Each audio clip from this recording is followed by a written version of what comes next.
शुभ प्रभात बच्चों, मैं स्मिता मैम।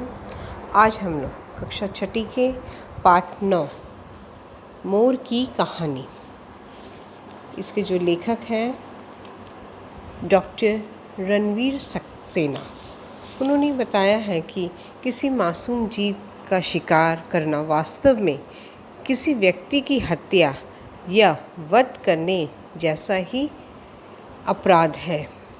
जीव है तो हम हैं, परंतु फिर भी हम अपने स्वार्थ व मनोरंजन के लिए गैर कानूनी रूप से शिकार करते हैं।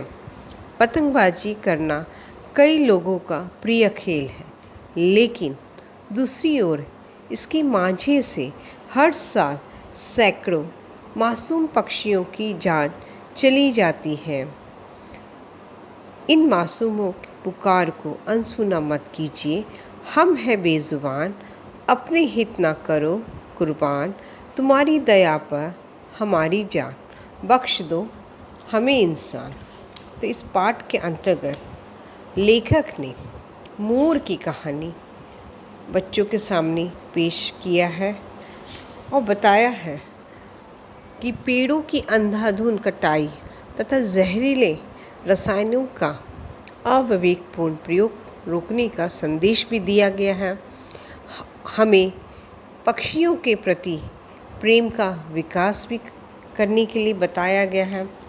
तो ये पाठ के अंतर्गत मोर हमारा राष्ट्रीय पक्षी है और ये साक्षात्कार के रूप में लेखक ने उससे कई सवाल प्रश्न पूछे भी हैं और मोर ने उसके उत्तर दिए भी हैं।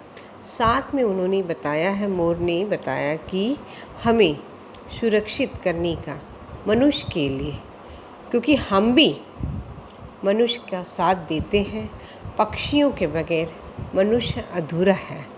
तो बच्चों, अब हम लोग चलते हैं इसके प्रश्नोत्तर की ओर।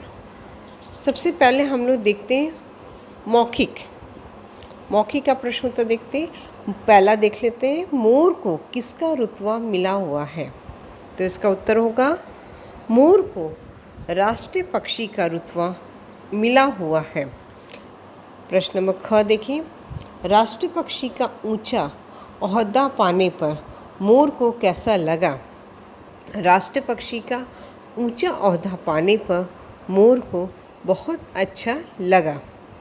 अब ग की ओर आते हैं। ग प्रश्न, मोर के अनुसार कौन कौन से पक्षी अब भारत से लुप्त हो गए हैं?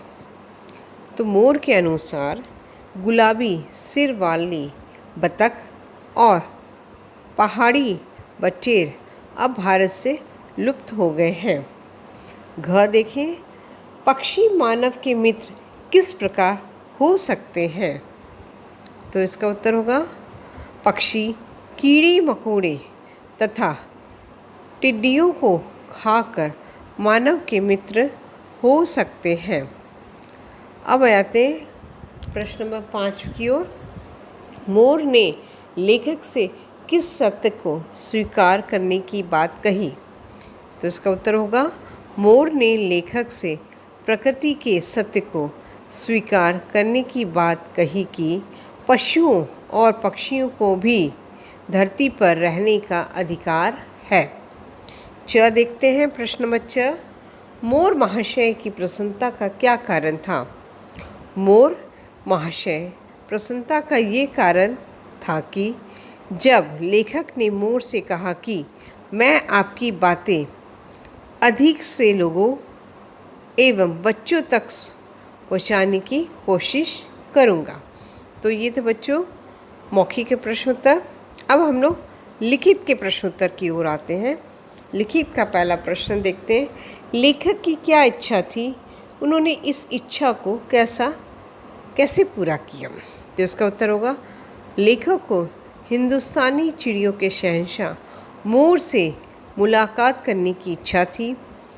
एक दिन मोर कटहल के पेड़ की मोटी शाखा पर सोच में डूबा हुआ बैठा था।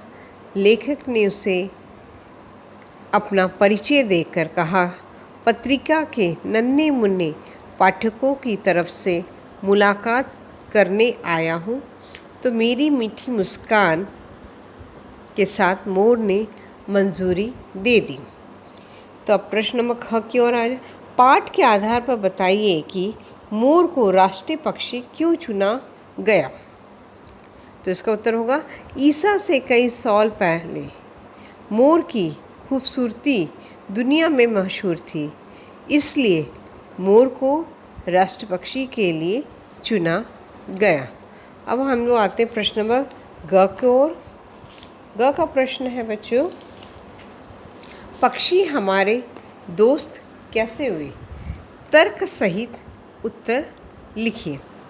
तो इसका उत्तर होगा, खेती के सबसे बड़े दुश्मन कीड़े मकोड़े तथा उनकी झिल्लियाँ हैं।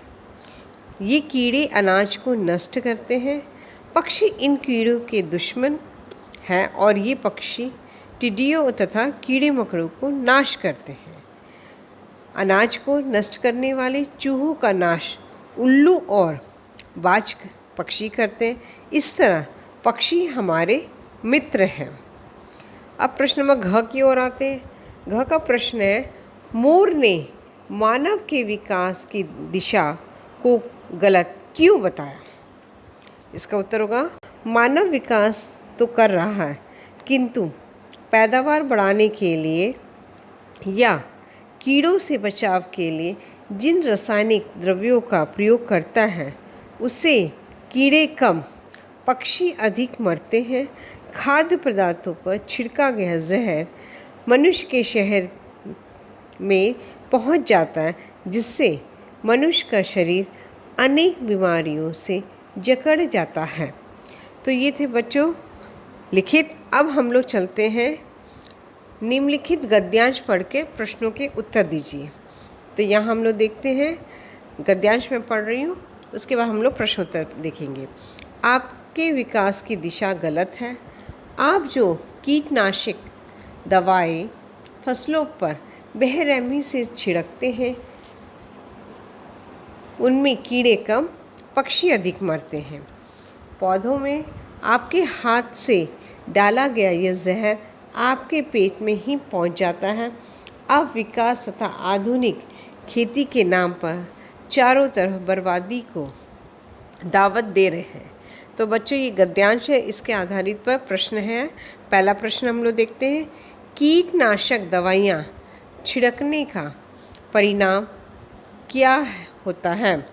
तो इसका उत्तर होगा बच्चों, कीटनाशक दवाइयाँ छिड़कने से पक्षी अधिक मरते हैं। तो अब इसके बाद चलते हैं प्रश्न नंबर ख, पौधों पर डाला गया जहर पक्षियों के अतिरिक्त और कहाँ जाता है? तो इसका उत्तर होगा, पौधों पर डाला गया जहर पक्षियों के अतिरिक्त और मानव के पेट में जाता है। ग देखते प्रश्न में, आधुनिक खेती के नाम पर हम किसे दावत दे रहे हैं? तो इसका उत्तर होगा, आधुनिक खेती के नाम पर हम बर्बादी को दावत दे रहे हैं। तो बच्चों आप लोग अपने कॉपी में लिखित और मौखिक के प्रश्न उत्तर लिख लीजिएगा। आज की कक्षा के लिए यहाँ तक, धन्यवाद।